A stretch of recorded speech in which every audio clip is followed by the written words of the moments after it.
My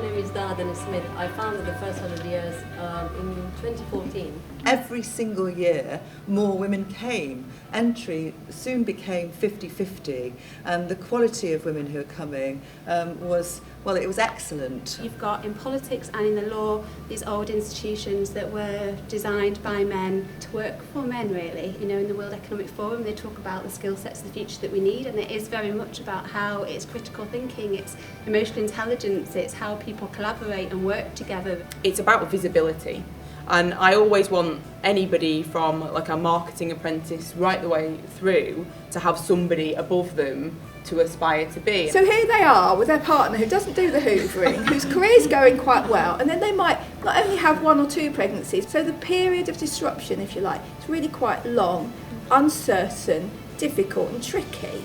And during this time, it just becomes too difficult for any human being to cope with. In 1989, thanks to great Brenda Hale, we abandoned the concept of parental rights and assumed the concept of parental responsibility, because rather than having rights over our children, we have responsibility for them.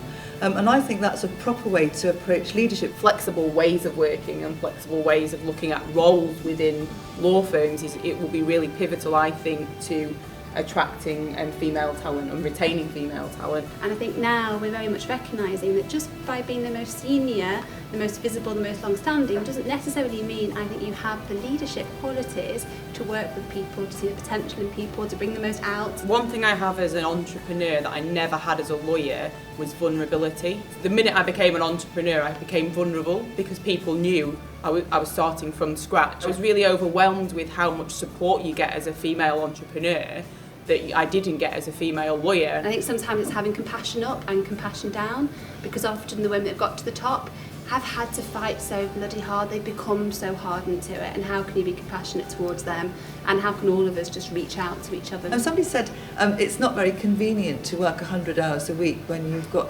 childcare responsibilities. Actually, who wants to work 100 hours a week whether or not you've got childcare responsibilities? This is all about being able to see things from other people's perspective and being compassionate. So they should have a target to having a certain number of women progressing. Unless you've got the critical mass to make the culture change, you're not going to make the culture change. We'll be waiting another 100 years.